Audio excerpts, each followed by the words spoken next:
Hello and welcome to another intriguing episode of A Mother's Burden. It's been a while. I didn't vlog last week and it was due to, last week was Thanksgiving. And like I said earlier on in this month, I said this is my favorite part of the year when it's getting to November, December because of the holidays, the celebration. It was awesome. But before I get carried away with the holidays, I hope we all enjoyed Thanksgiving. I did. It was so peaceful and quiet. I mean, peaceful and quiet. And it was a time of refreshing for me.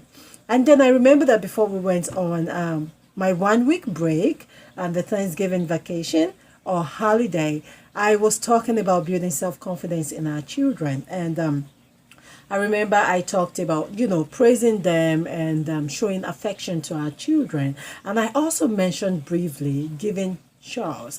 But one thing I didn't mention was when we are assigning showers to our children, we have to make sure it is age appropriate and it is something in portions that they can manage and can be accountable for.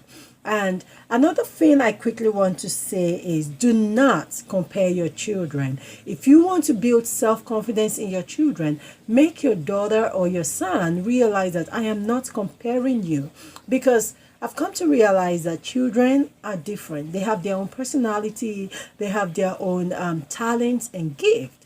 They might be weak in this area and very strong in other areas where somebody else might be strong in that area where they are weak.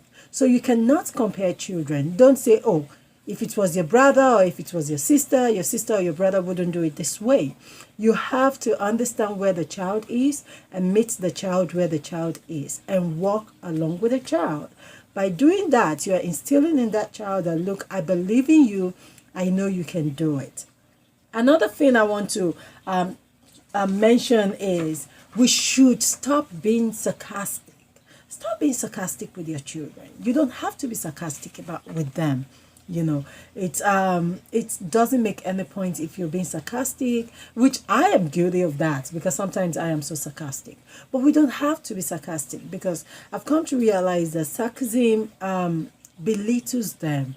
It doesn't make them feel their potential. It doesn't make them, it makes them incapable. You are being sarcastic and calling them names. You don't have to call children names. We have to instill in them affection and to go an extra mile to show them that we love them. And part of the reason why we do all this is, showing affection, praising them when they do something good, even when they do something that is not so good. We have to point it out to them at their age level, and then we have to, try and redirect them. We have to give them age appropriate chores. We don't have to be sarcastic with them, and we have to spend time with our children individually. You cannot spend time with your children collectively.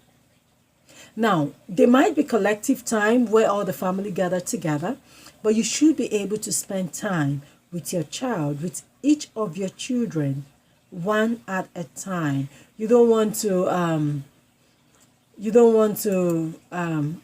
just bring them up and start talking about what's up with you, what are you doing, because sometimes a child might want your attention. A child might want to discuss some things with you that she just wants to be between you and her or you and him. So you have to spend one-on-one time with your children.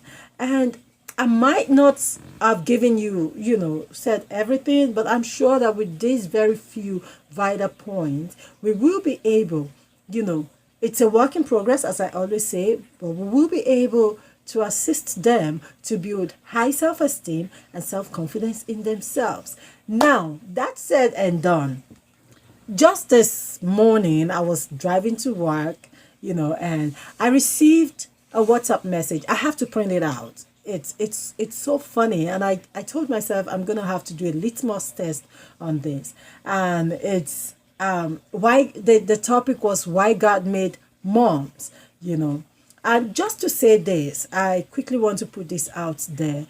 I know some people might be wondering, oh, what is the purpose or the essence of this video? The purpose and the essence of this video is to bring mothers together, especially immigrants, African Americans that neutralized and became United States citizens. And we all have children. Some of us, we had our children here. Some of our children migrated with some people, their children migrated with them. And we have different cultures and conflicting cultures, and our children most of the time are in the middle. They are sort of confused. They don't know what to do. They don't know whether to tilt to the American culture or to tilt to their parents' native culture, which and some of the children I have spoken with, some of them are now teenagers, some of them are young adults. They've been able to express the confusion that the multicultural is creating in them. So this is a mother's burden, raising multicultural children in the United States and trying to instill in them our values without robbing them off of their personality, without robbing them off of who they want to be or who they are. And it is based on Christian foundation. I am saying everything, most of my quotes, most of the things I will be saying is based on the Bible.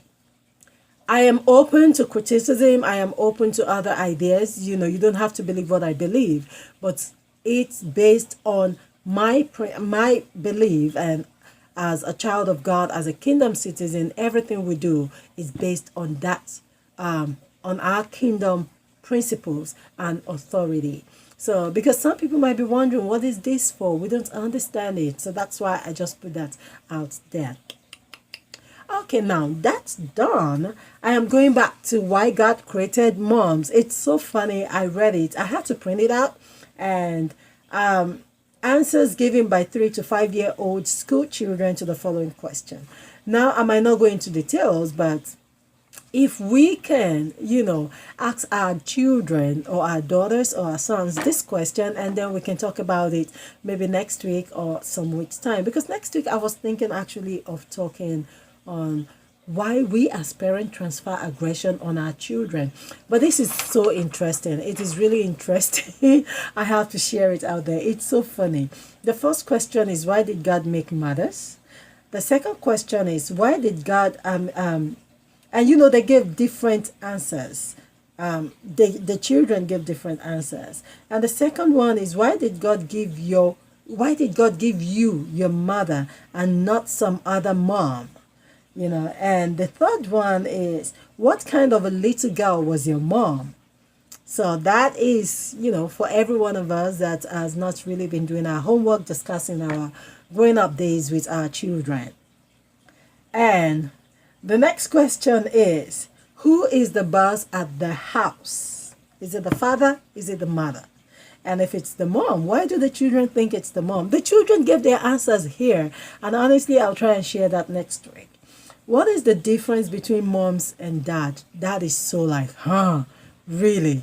But the children did give their answers, And what does your mom do in her spare time? And what would it take to make your mom perfect? So that's a good question to ask our children. Don't you think so? Well, I'm going to do that with my daughter, and I'm definitely going to give you the feedback. And the last one is, if you would change one thing about your mom or your dad, it's specifically for mom, but you could include the dad, what would it be? So the children did give their answer. It was really funny. I couldn't laugh alone, so I had to share it with some other people on my WhatsApp page. So feel free to send me your response. Please subscribe and leave your comments down below. I like I said earlier on, I'm open to criticism. You're welcome to give me your suggestion. And I think I have been able to explain what this program is all about again. Until I see you same time next week, keep staying in the Lord and have a very blessed week. Bye.